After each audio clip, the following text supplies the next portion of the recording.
¿Sí ven mi pantalla? Sí, doctor. Bien, hoy día vamos a ver el tema de cefaleas, en este caso migraña, como parte de la clase teórica.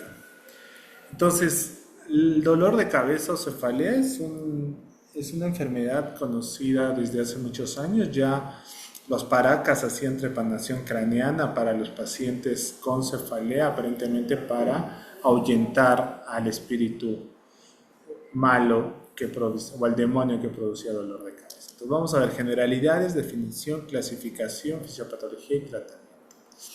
La cefalea es el síntoma más común en neurología, es la primera causa de consulta externa y las vamos a dividir en dos grupos. El 90% va a ser originados por una cefalea primaria y estas son migrañosas y tensionales y el 10% por otras cefaleas secundarias como cefaleas tensionales, cefaleas craneofaciales, tumores cerebrales, neurocisticercosis, van a dar cefaleas secundarias.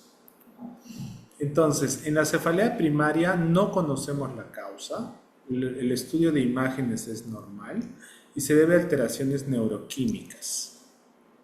Y en las cefaleas secundarias debido a una etiología específica, por ejemplo, un hematoma cerebral, neurocisticercosis, un tumor cerebral. Y las neuralgias craneales no tienen tampoco una causa específica, a veces pueden ser posinfecciones virales o a veces por compresión. Entonces, la clasificación internacional de las cefaleas habla de primarias, migrañosa, tensional, cefalea autonómica y la cefalea trigeminal. Y las secundarias, pues debido a un tumor cerebral, debidas a un proceso infeccioso, debidas a un proceso de hipertensión endocraniana. Y las neuralgias craneales, pues debido a lesión por compresión, por ejemplo, del trigémino, del glosofaringio, que van a dar neuralgias craneales. Es importante saber que la migraña es en episodios. Esta es una migraña episódica. Es decir, da una crisis de dolor, luego pasa y vuelve a aparecer. Entonces, lo importante es que es periódica. La cefalea tensional es un dolor de cabeza crónico con una intensidad no muy baja, con un EVA de 4, menor de 5, generalmente es occipital o es bifrontal. En cambio, la migraña es hemicraniano, pulsátil, con náuseas, vómitos, fotopsis. Puede haber la combinación de ambas y se llama cefalea mixta, en el cual el paciente tiene migraña y tiene episodios de exacerbación y de paso está cursando con una cefalea tensional de fondo. La cefalea en racimos es una cefalea muy intensa que se caracteriza por producir dolor agudo, que el paciente va a emergencia, náuseas, vómitos, y luego desaparece y tiene 1 año, 2 años sin dolor y vuelve a aparecer. Cuando está presente es muy catastrófica. La neuralgia del trigémino es un dolor tipo descarga eléctrica en las ramas de la mandíbula o de la mandíbula superior o inferior y es un dolor tipo descarga urente que puede ser diario o espaciado por pocos periodos de tiempo. La cefalea debido a un tumor cerebral es increscento, es decir, aparece de forma leve y va incrementando de intensidad a medida que pasa el tiempo y los años, ¿no? Y después, en una etapa más avanzada, puede tener signos de focalidad neurológica, hemiparesis, problemas pupilares. Entonces, en las cefaleas secundarias debemos descartar los signos de alarma. ¿Y cuáles son los signos de alarma? Pues las heces, como signos sistémicos, fiebre, mialgias, pérdida de peso, signos secundarios de que haya malignidad, el paciente tenga VIH, insuficiencia renal, use corticoides de forma crónica. Algún signo neurológico, por ejemplo, tenga convulsiones, tenga debilidad en extremidades, hemiparesia, el inicio sea súbito o cefalea en estallidos y una cefalea que aparezca después de los 40 años. ¿Por qué? Porque la migraña aparece entre los 18 y 40 en general. Después de los 50 hay que pensar en otra etiología. Y el patrón en el cambio de cefalea, es decir, si el dolor progresa, si hay cambios con la posición, que se llaman, o cambios con las maniobras de Valsalva, que son al toser, al pujar, incrementa el dolor, indica que hay un signo de hipertensión intracraniana, haya papiledema o haya cefalea en el embarazo, que nunca lo ha tenido antes, ¿no? Obviamente. Entonces, la cefalea tensional es la causa más frecuente de cefalea, es más en mujeres, 2-1, y hay factores psicológicos como el estrés, la depresión, la ansiedad, que pueden perpetuar este dolor de cabeza. Entonces vamos a tener una cefalea tensional esporádica, que todos lo tenemos en cualquier momento de nuestras vidas, episódica, que tenga una frecuencia una vez por semana, 2 veces por semana, o crónica cuando el dolor es permanente. Las cefaleas primarias, entonces, siempre debemos descartar una lesión estructural. Entonces se pide una tomografía o si lo podemos hacer una resonancia magnética para descartar, porque sabemos que en las cefaleas primarias no hay nada en el cerebro y no quiere decir que el paciente no tenga dolor porque es por cambios bioquímicos. Y la dividimos en cefalea episódica si la frecuencia es de menos de 15 episodios al mes o una cefalea crónica de más de 15 días de dolor al mes. Y esta crónica todavía de corta duración, menos de 4 horas, o de larga duración, más de 4 horas. Entonces vamos a tener una cefalea crónica diaria dividida en una migraña crónica, en una cefalea tensional crónica, en una cefalea persistente diaria o en una hemicrania continua. Ahora sí, hablemos de migraña, que es el tema central de esta presentación. Y desde el 2018, la migraña tiene otra definición. Es un trastorno cerebral caracterizado por un fenómeno de hiperexcitabilidad neuronal en pacientes genéticamente susceptibles, capaz de activar el sistema trigémino vascular, generando consecuencias médicas y biosociales. Parece un enredo, pero ahora lo entendemos. Entonces, igual que la cefalea tensional, esta se divide por la frecuencia y tenemos baja frecuencia de 0 a 9 ataques al mes, alta frecuencia de 10 a 14 ataques al mes y crónica más de 15 ataques. Y también podemos dividirle más de 4 horas diarias o menos de 4 horas diarias de dolor de cabeza.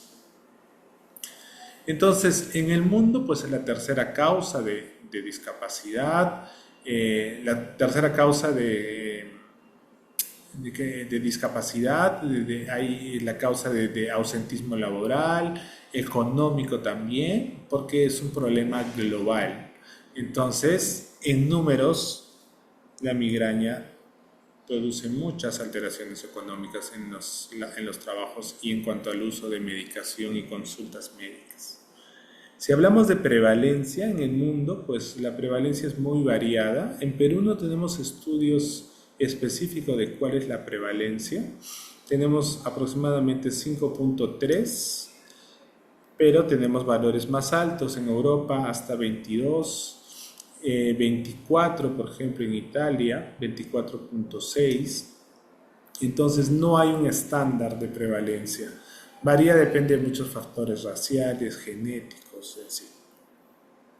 Lo que sí sabemos es la edad de presentación. Vemos en mujeres, que es en rojo, empieza desde los 10 años, con su pico mayor a los 30, 49 años y luego empieza a descender. Y en los hombres también, más o menos la presentación desde los 20 años hasta los 40 años, su pico máximo. Obviamente la frecuencia es más baja en varones que en mujeres. Y cuando le da al varón, pues el dolor es más incapacitante. En migraña crónica, pues la prevalencia es 1.8, 1.7, ¿no? Y más en mujeres también, desde los 19 hasta los 49 años, y en varones igual, pero con una prevalencia más baja de migraña crónica.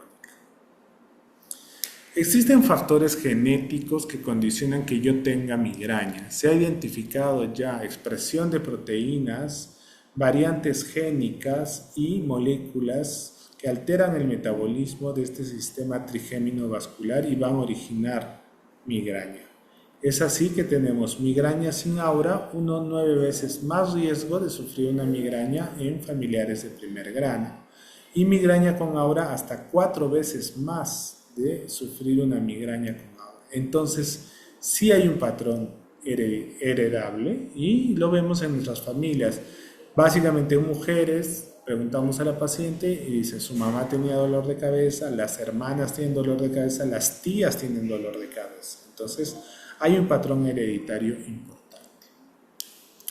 Entonces, la migraña se divide en migraña sin aura y con aura.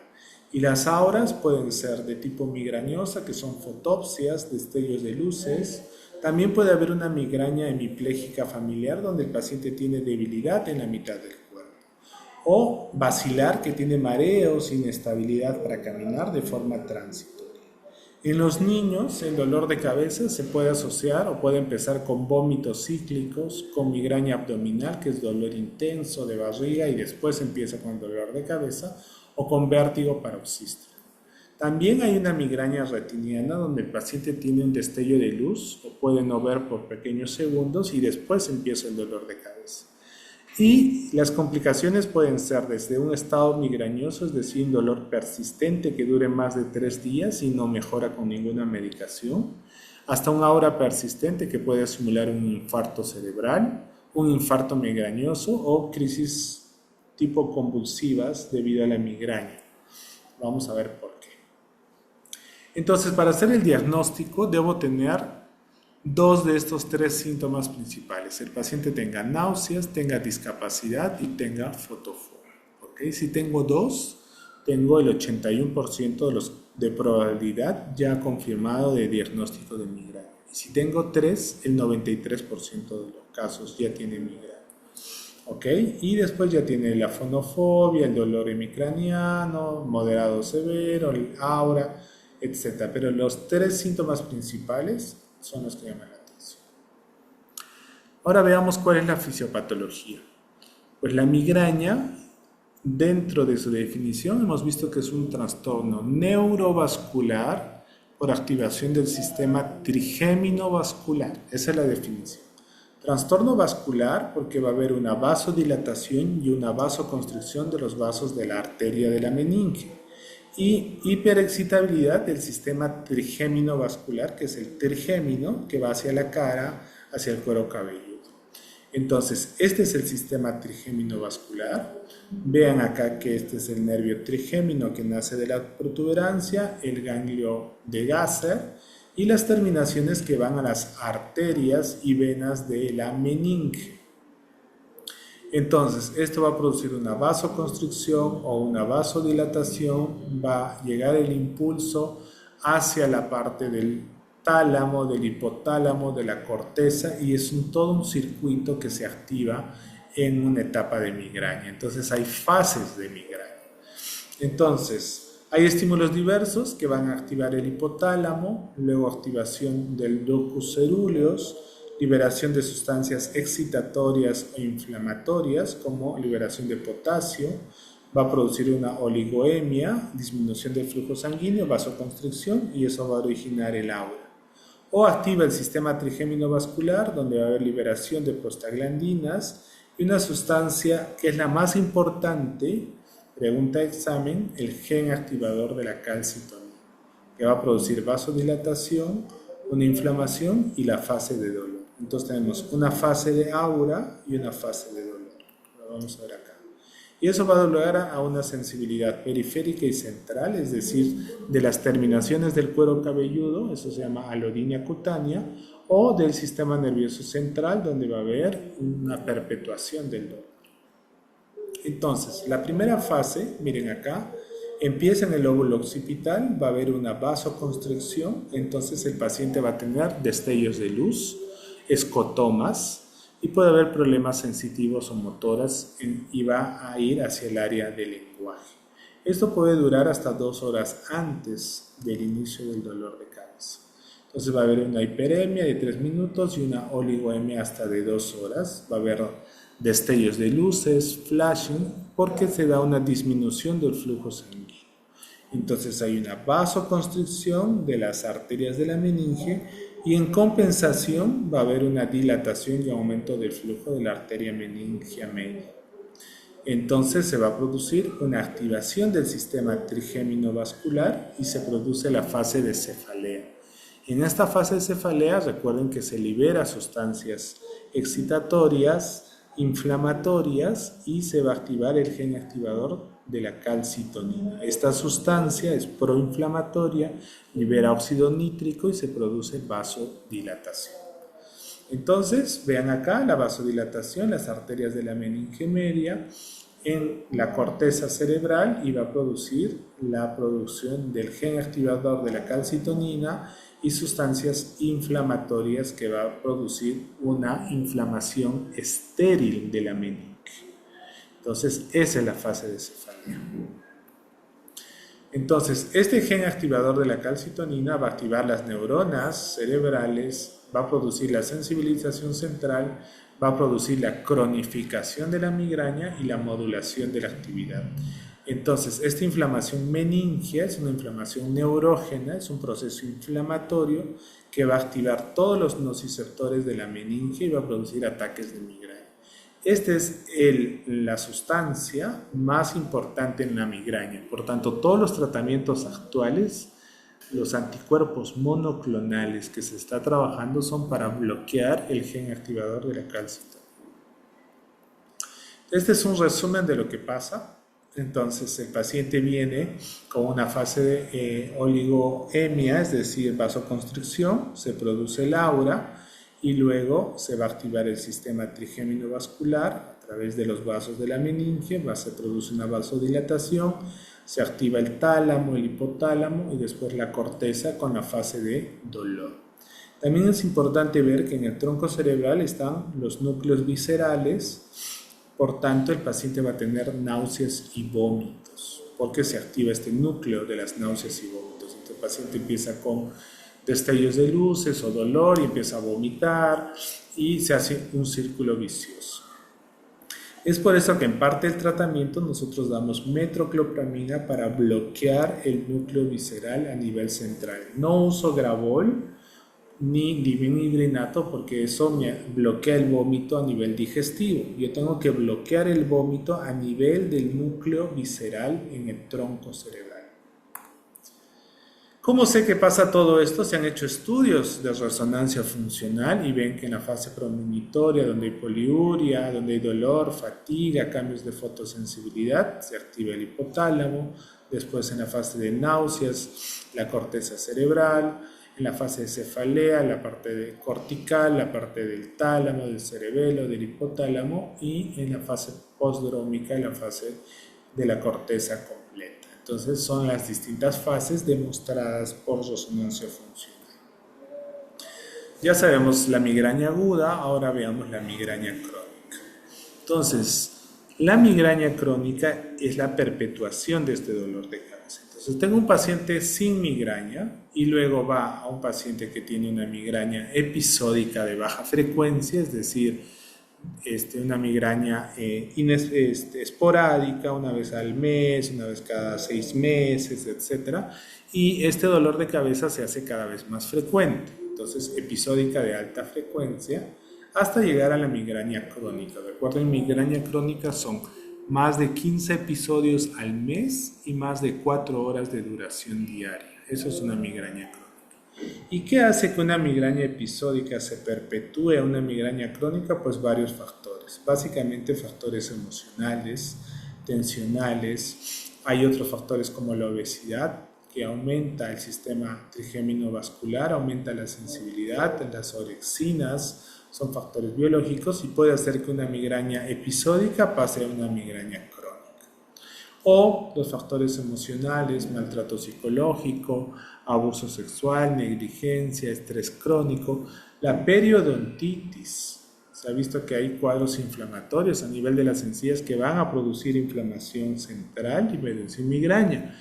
También la periodontitis recientemente se ha demostrado que produce Alzheimer, porque hay inflamación directa, radicales libres.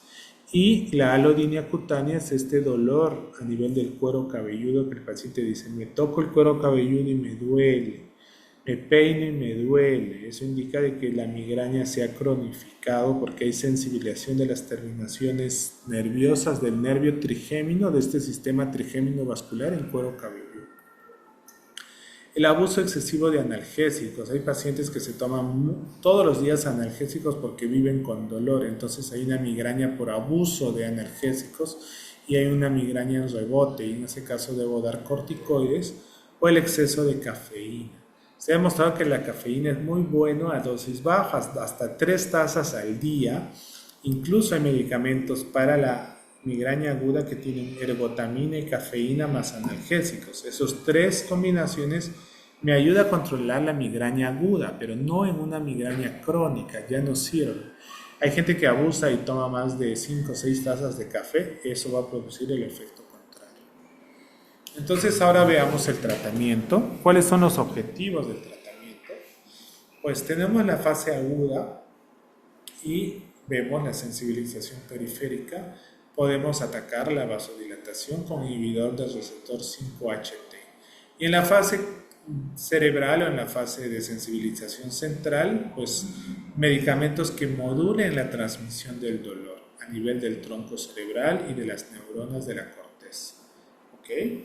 Entonces son 2 etapas diferentes. Para la parte aguda debemos usar, si es crisis leve, los AINES, naproxeno, ibuprofeno, dexketoprofeno, aspirina, pero en dosis altas. Y en la crisis grave vamos a usar triptanes. ¿Okay? Son medicamentos específicos para bloquear la vasoconstricción y pueden originar vasodilatación. ¿Okay? Entonces tenemos almotriptán, eritriptán, naratriptán, sumatriptán, solmitriptán. En Perú tenemos almotriptán, naratriptán, sumatriptán, nada más, por vía oral. En otros países tenemos inhalatorio, tenemos en aerosoles que pueden actuar más rápido. Entonces, para la etapa aguda, dosis altas de aspirina hasta 1000 miligramos, naproxeno 1000, ibuprofeno de 600 a 1200, diclofenaco 100, dexketoprofeno, que es un excelente analgésico, hasta 50. Y para triptanes en la etapa aguda, pues tenemos nasales, tenemos orales, ¿no? Y en el Perú tenemos estos 3. Y el tratamiento preventivo ya se basa en medicamentos que modulan el dolor a nivel del tronco cerebral y de la corteza. Entonces, ¿cuándo doy tratamiento preventivo? Cuando el paciente tiene una migraña crónica, es decir, más de 15 días de dolor y más de 4 horas de dolor al día, y esto sea discapacitante, no pueda trabajar, no puede hacer sus actividades de vida diaria. Entonces usamos medicamentos como antiepilépticos que modulen esta liberación del dolor, como valproato de sodio, topiramato, beta bloqueantes, propanolol, metoprolol, antidepresivos tricíclicos como amitriptilina, duales como venlafaxina. Son los más usados. ¿Okay? Entonces, en el mundo el que más se usa es topiramato, es un antiepiléptico que hay que usar dosis de 50 a 100 una vez al día. Valproato de sodio también, pero en dosis única. El problema son los efectos secundarios, y más en mujeres, pues puedo ver, si se embarazan puede producir malformaciones fetales, ovario poliquístico. Otros tratamientos, gabapentinoides, antidepresivos, fluoxetina, amitriptilina es el que más usamos para migrañas crónicas. Entonces, dependiendo si el paciente tiene síntomas ansiosos, no duerme, le voy a dar un antidepresivo que me va a ayudar como preventivo de migraña y mejorar su estado anímico y su crisis de ansiedad que desencadenan más dolor. ¿Cuánto tiempo voy a usar? Entre 3 a 6 meses de forma diaria.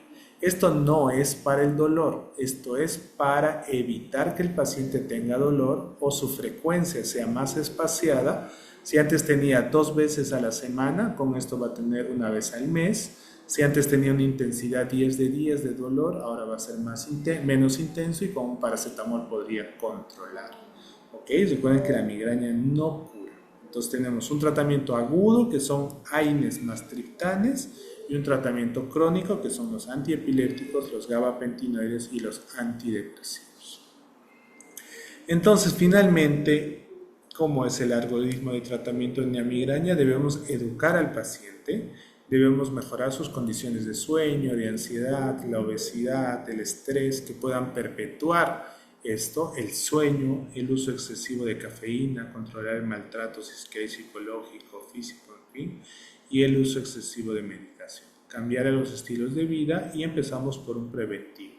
Topiramato de 50 a 100 podemos asociar a mitriptilina o podemos usar en pacientes que no sean más jóvenes propanolol, flunaricina. Por ejemplo, en niños la migraña aparece ya desde los 5 o 6 años de edad, entonces se usa mucho flunaricina en niños o valproato de sodio.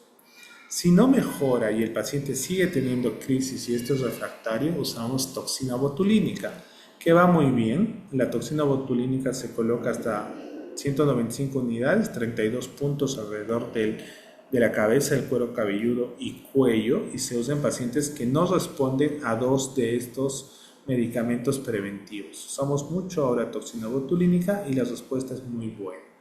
Ya si no mejorara con toxina botulínica, pues el siguiente paso es usar anticuerpos monoclonales, todavía están en estudio.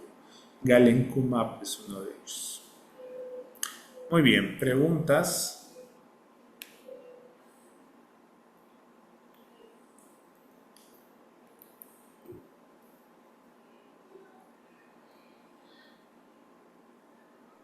No, doctor.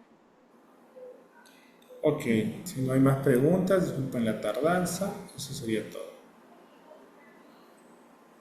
Gracias, doctor. Buenas tardes. Buenas tardes.